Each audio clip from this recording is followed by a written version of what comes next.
नमस्कार, मैं हूं नेहा बेनीवाल और आप देख रहे हैं हलचल इंडिया। बेबाक खबर तेज असर। आइए नजर डालते हैं आज की खास खबरों पर। मीरापुर थाना क्षेत्र के गांव कैथोड़ा में चटाई बुनने की पटरे में आग लग गई, जिसमें लाखों रुपए का नुकसान हो गया। जनपद मुजफ्फरनगर के मीरापुर थाना क्षेत्र के गांव कैथोड़ा में एक चटाई बुनने की पटरे में आग लग गई। आग लगने के कारण चटाई बुनने का पटरा और वहां रखी सामग्री जलकर खाक हो गई। पीड़ित ने यह पटरा 3 लाख रुपए कर्ज पर लेकर लगाया था, जहां उसने पुलिस को प्रार्थना पत्र सौंपकर न्याय की गुहार लगाई है। हालांकि मामले की सूचना मिलते ही फायर ब्रिगेड की टीम भी मौके पर पहुँच गयी थी, लेकिन तब तक सब कुछ जलकर खाक हो चुका था। भाई साहब, कल पटरे में इसमें आग लग गई। चटाई बनाने के लिए लगा के रखा था। लगभग कल दोपहर 2 बजे करीब 400 बंडल थे। इसमें लगभग 4 लाख रुपए का नुकसान है। तहरीर वहरीर दी गई? कल शाम थाने में तहरीर दी है। कुछ कार्रवाई हुई?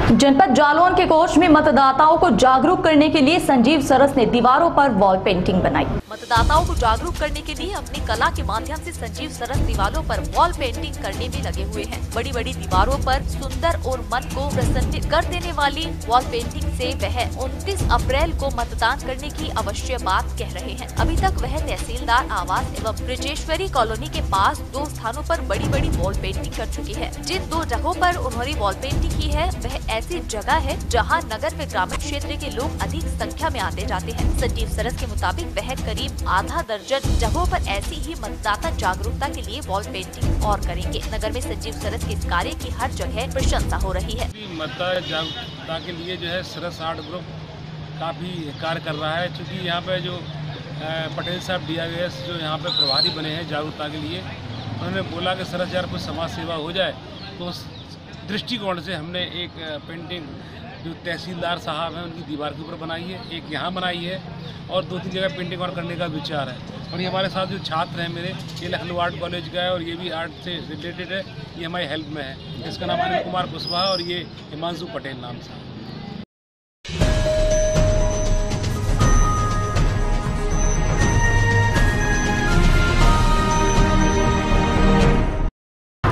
जनपद बागपत के महिला थाने के सामने खड़े मुकदमाधीन वाहनों में अचानक आग लग गई। मौके पर पहुंची फायर ब्रिगेड की गाड़ियों ने कड़ी मशक्कत के बाद आग पर काबू पाया।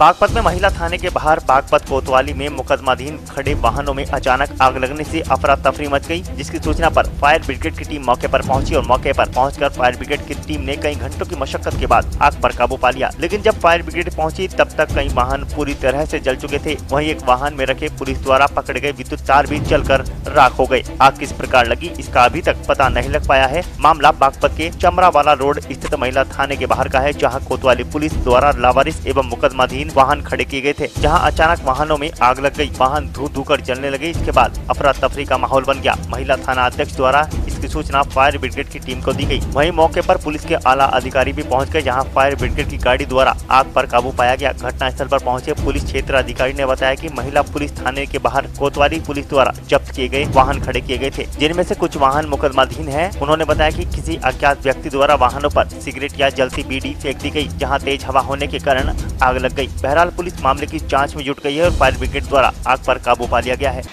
ये महिला थाने के सामने जो है कोतवाली का मुकदमाधीन जो गाड़ियाँ पड़ी हैं, इनमें जो है क्योंकि सड़क के किनारे में पत्ते पड़े हुए थे और किसी ने आते जाते समय बीड़ी या सिगरेट डाल दी गई और सूरत गई, उससे हवा तेज आई तो आग ये इनको पकड़ लिया।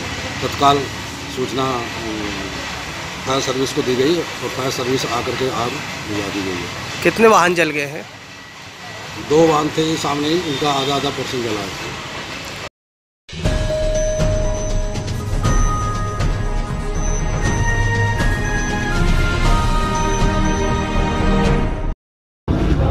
कस्बा जानसठ में श्री ज्ञानेश्वर सेवा दल द्वारा जन्मोत्सव के अवसर पर अखंड रामायण पाठ का आयोजन किया गया। कस्बा जानसठ में श्री ज्ञानेश्वर सेवा दल द्वारा भगवान श्री राम के जन्मोत्सव पर श्री रामचरितमानस का अखंड रामायण पाठ राधा कृष्ण मंदिर की धर्मशाला में आयोजित किया गया शुक्रवार को, जिसका शुभारंभ ग्राम प्रधान चुड़ियाला आलोक गोयल द्वारा किया गया। श्री ज्ञानेश्वर सेवा दल सचिव दीपेश गुप्ता एडवोकेट ने बताया कि श्री ज्ञानेश्वर सेवा दल द्वारा हर वर्ष की भांति रामनवमी के अवसर पर कार्यक्रम का आयोजन किया जाता है। 13 अप्रैल को रामायण पाठ पूर्ण होने के पश्चात श्री राम जी की भव्य शोभा यात्रा नगर के मुख्य मार्गों से निकाली जाएगी, जिनमें सुंदर सुंदर झांकियां शामिल होंगी।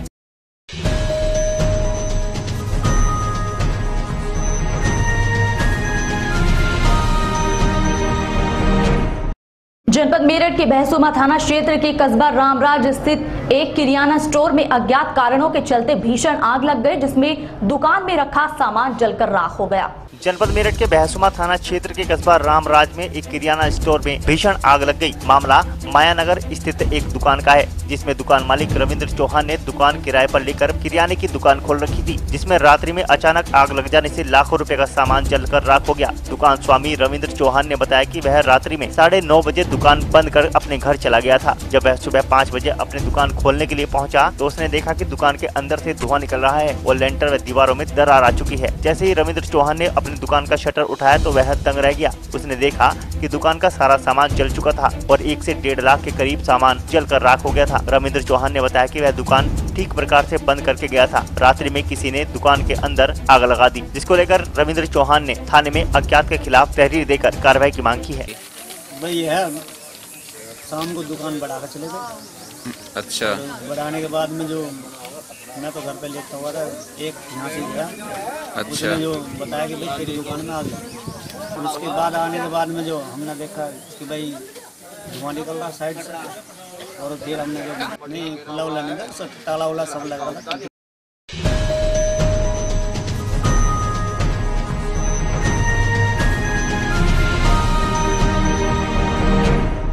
जनपद शामली के कांधला थाना क्षेत्र के इदरीश बैग विहार कॉलोनी में क्रिकेट खेलने को लेकर 2 पक्षों में खूनी संघर्ष हो गया, जिसमें आधा दर्जन लोग घायल हो गए। जनपद शामली के कांधला थाना क्षेत्र के मोहल्ला इदरीश बेग बिहार कॉलोनी में क्रिकेट खेलने को लेकर हुए विवाद में 2 पक्षों में खूनी संघर्ष हो गया। झगड़े की सूचना पर पहुंची डायल 100 पुलिस व स्थानीय पुलिस ने घायलों को नगर के सरकारी चिकित्सालय में भर्ती करा दिया, जहां पर दोनों पक्षों के लोगों ने एक दूसरे के खिलाफ तहरीर देकर कार्रवाई की मांग की है। पुलिस मामले की जाँच कर रही है। पूरा मामला बीती रात का है, जहाँ पर बीती बृहस्पतिवार को आशु पक्ष व शब्बीर पक्ष के बच्चे मोहल्ले में क्रिकेट खेल रहे थे, जहां पर बच्चों में विवाद हो गया। तब तो मोहल्ले के लोगों ने मामले को शांत करा दिया, मगर देर रात फिर दोनों पक्ष एक दूसरे के आमने सामने धारदार हथियार व लाठी डंडों से लैस होकर आ गए और दोनों पक्षों में जमकर लाठी डंडे और धारदार हथियार चले। दोनों ओर से आधा दर्जन से अधिक महिला व पुरुष घायल हुए हैं। घटना की सूचना पर पहुंची पुलिस ने घायलों को नगर के सरकारी चिकित्सालय में भर्ती कराया, जहाँ पर चिकित्सकों ने घायलों को मेडिकल परीक्षण कराने के बाद छुट्टी दे दी। घायलों ने अपना मेडिकल परीक्षण कराने के बाद एक दूसरे के खिलाफ तहरीर देकर कार्रवाई की मांग की। पुलिस मामले की जांच कर रही है। थाना प्रभारी डी.के. त्यागी का कहना है कि दोनों पक्षों में झगड़ा हुआ था, दोनों पक्षों का आपस में समझौता हो गया है। तहरीर आने पर उचित कार्रवाई की जाएगी।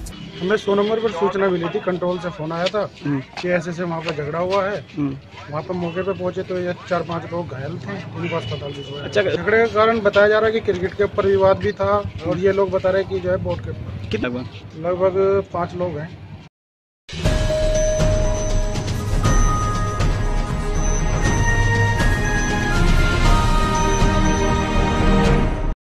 जनपद सहारनपुर के गांव खंडलाना स्थित श्री राम मंदिर में चल रहे 7 दिवसीय हवन यज्ञ के उपरांत मूर्ति प्राण प्रतिष्ठा एवं कलश पूजन के अवसर पर शोभा यात्रा का आयोजन किया गया। जनपद सहारनपुर के ब्लॉक गंगो स्थित गांव खंडलाना में श्री राम मंदिर में 7 दिवसीय यज्ञ पूजन उपरांत पंडितों द्वारा प्राण प्रतिष्ठा एवं कलश पूजन कर प्रभात फेरी के उपरांत मंदिर में मूर्ति स्थापित की गई। गौरतलब है कि क्षेत्र के गाँव खंडलाना पाथुपुरा मार्ग पर करीब 10 वर्षों से बने श्री राम मंदिर में आज कलश के साथ पूरे गाँव गलियों में बैंड बाजे एवं डीजे की मनोहर धुन पर गांव भक्तिमय हो गया। भक्ति रस में डूबे युवाओं और महिला श्रद्धालुओं ने खूब नृत्य किया। गांव में प्रभात फेरी कर श्री राम, सीता माता एवं लक्ष्मण की बड़े हर्षोल्लास के साथ मूर्ति स्थापित की गई। पंडित रवि शास्त्री ने बताया कि करीब 1 सप्ताह से मंदिर में चल रही श्री राम कथा हवन पूजन उपरांत प्राण प्रतिष्ठा की गई है।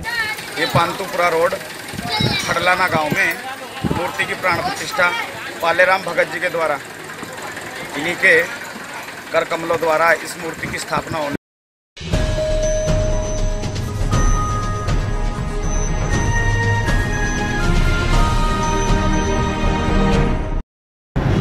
जनपद मुजफ्फरनगर के मीरापुर थाना क्षेत्र के गांव कैथोड़ा में बेखौफ बदमाशों ने एक मकान का ताला तोड़कर लाखों रुपए की नकदी और जेवर चोरी कर लिए। मुजफ्फरनगर थाना क्षेत्र के अंतर्गत ग्राम कैथोड़ा में अज्ञात बदमाशों ने स्थानीय पुलिस को खुली चुनौती देते हुए मकान का ताला तोड़कर हजारों रुपए की नकदी समेत लाखों रुपए के सोना चांदी के जेवरात पर हाथ साफ कर दिया। पीड़ित ने थाने में अज्ञात चोरों के खिलाफ तहरीर दी है। पीड़ित गुलजार अहमद ने बताया कि रात्रि के समय वो अपने घर की बैठक में सो रहा था। जब वे आज सवेरे करीब 5 बजे शौच के लिए उठा तो उसने दरवाजे का ताला टूटा पाया तथा चारों ओर सामान बिखरा पड़ा था। पीड़ित ने बताया कि करीब 95,000 रुपए की नकदी व लाखों रुपए के सोना चांदी के जेवर चोरी हुए हैं। घटना जो है कि थोड़ा में रहते हैं जी। ऊपर की छत से आए, अंदर घुसे, अंदर घुसने के बाद जो कैश रखा था वो उठाया और सोने की चीज़ें हैं 3, बाकी चांदी की हैं। कितना नुकसान हुआ? लगभग 2 लाख रुपये। किस टाइम पता चला आपको चोरी का? सुबह 5 बजे। आपने कोई तहरीर दी है इसमें? थाने में दी।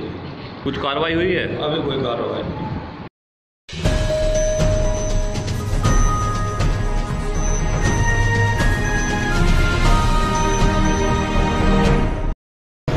जनपद मेरठ के मेडिकल थाना क्षेत्र की गढ़ी शेर के गली नंबर 11 में एक मकान की तीसरी मंजिल पर लगी आग को बुझाते समय एक दमकल कर्मी झुलस गया। जनपद मेरठ के मेडिकल थाना क्षेत्र के शेरगढ़ी गली नंबर 11 में एक मकान की तीसरी मंजिल में भीषण आग लग गई। आग लगने से आस पड़ोस में भगदड़ मच गई। आग लगने के कारणों का अभी तक पता नहीं लग पाया है। आपको बता दें कि देर रात अचानक तीसरी मंजिल में आग लगने से लोगों में हड़कंप मच गया था। वहीं कड़ी मशक्कत के बाद फायर ब्रिगेड की कई गाड़ियों की मदद से पुलिस ने आग पर काबू पाया था। वहीं स्थानीय लोगों ने भी आग को बुझाने का प्रयास किया था। स्थानीय लोगों की सूचना पर फायर ब्रिगेड की टीम मौके पर पहुंची थी, जहां पर काफी मशक्कत के बाद आग को बुझाने में कामयाबी मिली। मकान की तीसरी मंजिल पर बैग बनाने का काम चल रहा था। इस दौरान एक सिपाही भी आग की चपेट में आने से झुलस गया। सिपाही का नाम तबरेज बताया जा रहा है, जिसे उपचार के लिए चिकित्सालय में भर्ती कराया गया। शेरगढ़ी में एक 3 मंजिला मकान में आग लगी है। बहुत कंजस्टेड रास्ता है और बड़ी मेहनत और मशक्क़त के साथ यहाँ पर CFO अजय अपनी टीम के साथ आकर के बहुत तेज़ी से इन्होंने कार्रवाई शुरू किया और यहाँ के लोगों ने भी बहुत अच्छा सहयोग किया, जिसकी वजह से यह जहाँ पर आग लगी थी उसको बुझाना कठिन काम था, लेकिन इनकी पूरी टीम ने यहाँ के स्थानीय लोगों का भी सहयोग लेते हुए बहुत प्रभावी तरीके से कार्रवाई किया और आग अब काफ़ी हद तक नियंत्रण में आ गई है। थोड़ी देर में पूरी तरीके से नियंत्रित हो जाएगा। इसमें रीजन क्या रहा है और किस वजह से आग लगी है, ये सब जाँच का विषय है। पहला काम है आग बुझाना। आग बुझाने के बाद इन सारे कारणों की जाँच किया जाए। कितनी क्षति हुई इसका आकलन भी बाद में कर लिया जाएगा। वैध अवैधता की जो बात है वो भी बाद में देख लिया जाएगा, लेकिन पहली प्राथमिकता हमारी है कि आग को बुझना चाहिए, जान माल की क्षति नहीं होनी चाहिए। वो हमारी प्राथमिकता, उस पर हम काम कर रहे हैं। सर कितनी गाड़ी अब तक आई है? कई गाड़ियाँ आ गई हैं। जितनी गाड़ियों की और ज़रूरत पड़ेगी गाड़ियाँ आएंगी और आग पूरी तरीके से काबू में किया जाएगा। और आपको मैं बता दूं इसमें कि काफ़ी रिस्क इसमें लेते हुए अंदर तक घुस के काम किया गया है, जिसमें हमारा एक फायरमैन तबरेज बहुत बहादुरी का परिचय देते हुए काफ़ी देर तक अंदर रहा। थोड़ी सी उसको परेशानी हुई, उसको हॉस्पिटल भेजे हैं और जल्दी वो ठीक हो जाएगा, ऐसी उम्मीद है। और टीम अच्छी तरीके से काम कर रही है। तो इसमें किस तरीके का काम होता था? ये घर है या फैक्ट्री है? नहीं, फिलहाल इसमें बता रहे हैं कि कुछ रिएक्शन का काम होता था। ये सब मैंने जैसा आपको बताया कि ये सारी चीज़ें हम बाद में देखेंगे। सबसे पहला काम हमारा आग को रोकना और जान माल की सुरक्षा करना।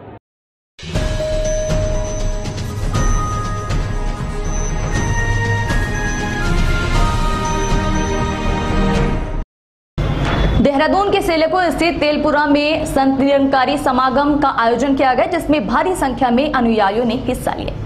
देहरादून के सेलेकुई के तेलपुरा में आज निरंकारी संत समागम का आयोजन किया गया, जिसमें समागम के मसूरी जोनल इंचार्ज पूज्य हरभजन सिंह ने शिरकत की। संत निरंकारी मंडल ब्रांच सेलेकुई द्वारा सदगुरु माता सुदीक्षा सविंदर हरदेव जी के तत्वाधान में विशाल निरंकारी संत समागम का आयोजन किया गया, जिसमें दूर दराज से संत महात्माओं ने अपने अपने विचार को प्रकट किया तथा समागम में महिलाओं ने भी बढ़ चढ़कर हिस्सा लिया। इस मौके पर संत निरंकारी मंडल ब्रांच के सेलेकुई के मुखी दीवान सिंह कार्की का मुख्य सहयोग देखने को मिला। इस मौके पर पूज्य हरभजन सिंह ने कहा कि सदगुरु माता सुदीक्षा सविंदर हरदेव जी के बताए मार्ग पर चलने की बात कही। इस मौके पर मीडिया प्रभारी भागवत ने कहा कि हमें भक्ति के मार्ग पर चलना चाहिए, साथ ही मानव जीवन से ही लक्ष्य की प्राप्ति होती है। इस अवसर पर भारी संख्या में श्रद्धालुओं ने अपना स्थान ग्रहण किया। समागम के समापन के पश्चात सभी को प्रसाद वितरण किया गया।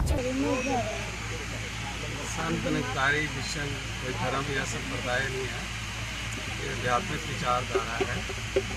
हमारे सतगुरु माता सुदीक्षा जी हैं और पूरे उत्तराखंड के अंदर हर गांव में सत्संग होता है और इस सत्संग में हमारा एक स्लोगन है, एक को जानो, एक को मानो, एक हो जाओ।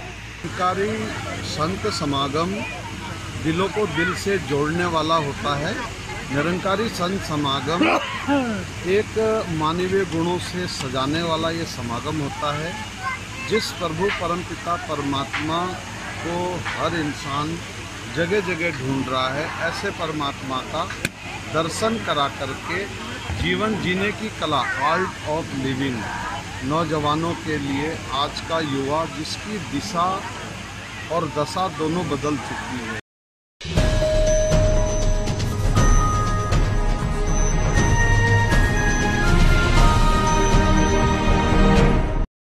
मेरठ के थाना नौचंदी क्षेत्र के हापुड़ रोड पर बस की चपेट में आने से स्कूटी सवार सिपाही की मौके पर ही मौत हो गई। दरअसल चुनावी ड्यूटी करके लौट रहा सिपाही का नाम सुशील निवासी मथुरा का बताया गया, जो कल थाना नौचंदी क्षेत्र में ही चुनाव ड्यूटी पर तैनात था। फिलहाल पुलिस ने शव का पंचनामा भरकर पोस्टमार्टम के लिए भेज दिया। वहीं आपको बता दें कि मृतक सिपाही के परिजनों ने कैमरे के सामने कुछ बोलने से साफ इनकार कर दिया। सिपाही के परिजनों का रो रो कर बुरा हाल था।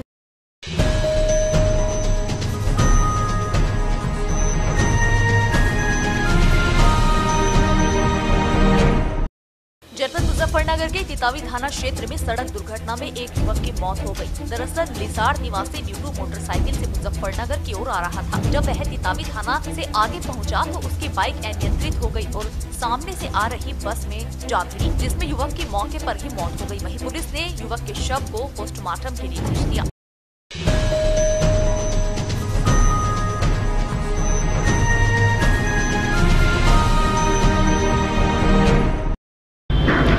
हलचल इंडिया में आज के लिए इतना ही। फिर होगी आपसे मुलाकात, तब तक के लिए नमस्कार।